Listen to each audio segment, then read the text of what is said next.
When you say the words creature collector, you already have my attention. I've been both curious and wary in equal measure since Animo was first announced. I'm far from the only person hungering for a worthy competitor in the creature collection monster taming space, and I've dabbled in quite a few. Animo looks particularly vibrant, vast, and cutesy to boot. It's the addition of gacha elements that has me a little on the fence. If you've ever sunk hours into a gacha, you understand the trepidation. Will this be the sort of gacha experience that has me gleefully forking over my credit card info, or resenting every microtransaction? After about 4 hours with Animo, I'd say I'm still cautiously optimistic. It has all of the ingredients of my favorite games. Open world exploration set in a fantastical alien world, lots of critters to collect, challenges to complete, and farming? Okay, there might be a few too many ingredients added to this pot, but I'm willing to let Animo cook.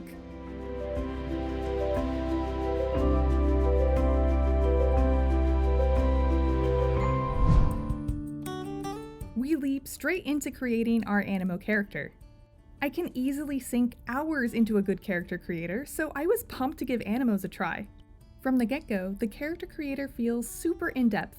I was given 6 default presets for both a male and female avatar, not great for all of my non-binary pals. You can combine up to 3 different face presets to get something a little different, or you could just dive headfirst into the face customization options.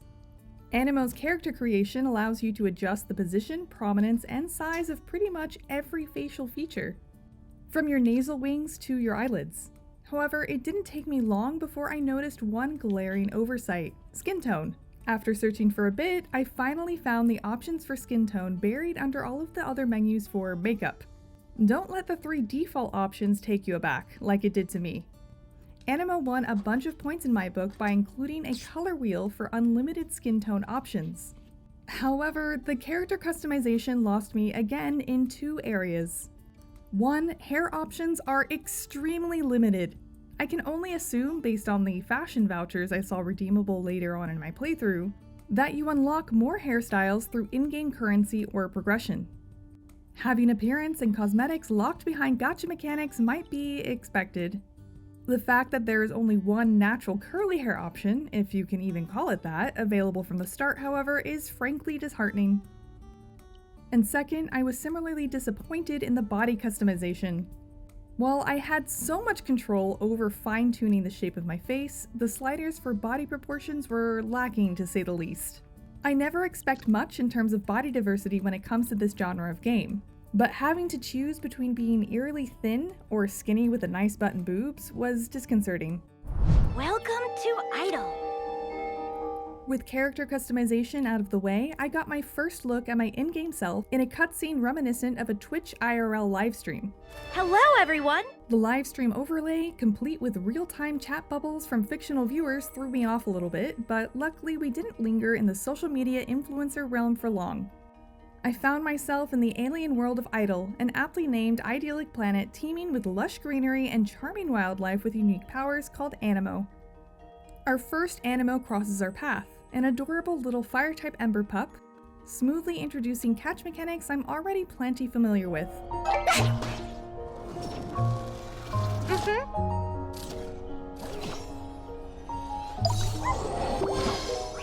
With an ember pup at my side, my friend Nico laid down the basics of commanding Animo to use their abilities to remove obstacles or solve puzzles in the world. Oh!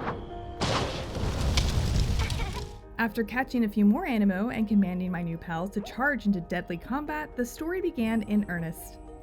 Beanie, our little robo-companion, is abruptly hijacked by a mysterious glowing D20 die, which pulls me and Nico into some sort of pocket dimension. In these strange ruins, I encountered murals on the wall depicting Animo I've yet to encounter. Each mural poses a cryptic question a la a BuzzFeed personality quiz. The reason for this soul-searching became clear once I reached the glowing mural at the end of the path. The depictions of a yellow lion and blue fox in this mural materialized into 2 tiny Animo who can talk? I was recommended to choose between Helion or Lunara based on how I answered the mural's questions earlier. I really liked being offered a sorting quiz to guide me towards which starter Animo I should choose. After all, the starter you choose clearly says so much about you. Only having 2 options to choose from was a little unsatisfying, though it appears to tie into some sort of sun and moon mythology which could be central to Animo's story. I went for Hellion, personally, not only because he was recommended, but because of his sassy little personality. With Hellion by my side, I was thrown into combat with my first big foe, a giant armored dragon Animo. The combat was fun enough for my taste, if a little button mashy. I can imagine that timing your dodges and managing your cooldowns might take some deeper considerations as you progress. What really impressed me was the twinning mechanic. Yep, in Animo, you actually get to be the creatures. Playing as Hellion, rather than just sitting back as a trainer, made for some engaging, brawly combat.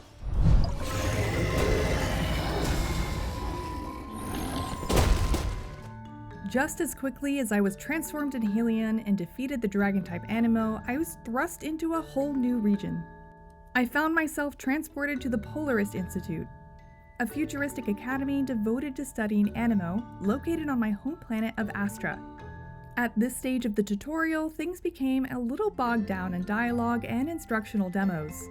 To continue my adventure, I needed to become an official student at the Polaris Institute instead of just a particularly precocious live streamer or whatever I was doing before. To qualify to be a student, I was strong-armed into a combat simulation which broke down the bare bones of accumulating EP and how to choose Animo that are elemental counters. Next up, I received my first free outfit, a school uniform, and sat through a quick character menu breakdown. When I was finally teleported back down to Idle with this hot anime guy and his hot wolf Animo, don't judge me, you know that's exactly what they're going for here, I hunkered down for another round of tutorials. After using the report terminal and building my Animo loadout, I finally had my first taste of exploration. This is where I could start to see myself becoming hooked on Animo.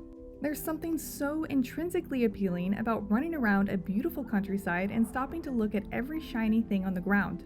There are fast travel spots to discover, new areas of the map to unveil, treasure chests to find, and most importantly, Animo to catch.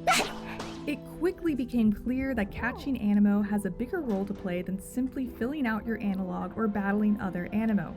Depending on their elemental type or other abilities, I relied on my Animo to help me solve environmental puzzles, like excavating buried treasure chests or floating on geysers of air. Getting to transform or twine with my Animo had me squealing with joy. Who doesn't want to be a tiny little rock crab walking through a field of flowers? I quickly discovered how foundational the first Animo I caught were as I swam across streams as Skippy, burned 30 obstacles with Ember Pup, or glided around as Celestis. This gave me plenty of motivation to constantly be swapping around my team of Animo for a reason other than battle prowess. As I discovered later, even keeping starter evolutions or Lumen stage Animo is integral to completing some of the challenges and puzzles scattered throughout Idle. I spent a lot of time wandering around the map, catching new Animo, and collecting Lumen Amber to upgrade the branch, a giant dandelion which improves the capture chance in that region, and completing miscellaneous milestone tasks called Elite Training. These tasks felt a bit like chores: open X amount of chests, hatch Y eggs, and so on. But completing them did fast track my level quickly while giving me a solid understanding of the core mechanics of Animo. All of the Animo I caught while exploring were super cute, if a little bland. I love some whimsy in my creature collectors, a healthy mixture of adorable critters with some cursed-looking monstrosities. What's neat about Animo, however, is that there seems to be a bunch of variations in each type. Most Animo have branching options for their second or final stage of evolution, and on top of the rare Prismata Animo which can be caught, I found a few fun alternative versions with different appearances based around the region I found them in. A few hours into my playtime with Animo, I stumbled upon another of its key features, the RV. After discovering this NPC in the middle of a field, I abruptly found myself the proud owner of my own interdimensional RV. After a quick customization, I was prompted to teleport to the nearest RV park. This vibrant campsite seems to be some sort of meeting place where you can get together with other Animo players and show off your own little outdoor deck. As an aside, it wasn't until I found the RV park that I discovered that while, no, you cannot pet your Animo, boo, you can pick up the Animo. That revelation made, I stepped through the interdimensional door in the back of my new RV and entered the homeland space. I assumed that this would be some sort of home building mechanic, perhaps allowing me to decorate my own little space or interact with my Animo. Instead, I found myself on a small patch of barren farmland. The homeland tutorial had me cleaning up the farm's clutter and sowing my first seeds. Once grown, I was able to harvest my crops to sell. As a reward, I received home coins, a currency I can only assume is unique to the homeland section of Animo. With only this brief experience to go off of, I'm guessing that the homeland farming is meant to be some sort of supplemental gameplay element which will let me idly generate currency every day. In exchange for my home coins, it appears that I can trade for other important in-game items, such as eggs, or purchase RV welcome packages, which I'm hoping offer plenty of RV furniture and customization. Honestly, the RV and homeland feel a little discordant with the rest of my Animo experience. I love a good farming sim, but I cannot see myself motivated to spend time planting and selling crops every day if my only reward is just a slow grind to purchasing rare materials. Completing order requests just for extra home coins and coupons for RV furniture feels like it would quickly become a slog. That said, I was pleasantly surprised during my time playing Animo. This is exactly the type of game I can see myself sinking hours into exploring and creature collecting. The Animo were super adorable, and getting to play as the creatures you're collecting is novel enough in itself to keep me interested. In some other areas, including the main story, Animo does feel admittedly empty or bland. We gather here today to honor the Guardians. I don't imagine I'll be filling out my entire analog or progressing far enough to reach late game mechanics. I'm still hyped to download Animo on my PC, maybe even on my mobile or Xbox Series XS when it releases, so I can run around as a little NIMBY once again. For more on Animo, don't miss this extended reveal trailer and the second beta launch trailer. And for everything else in the world of video games, stick with IGN.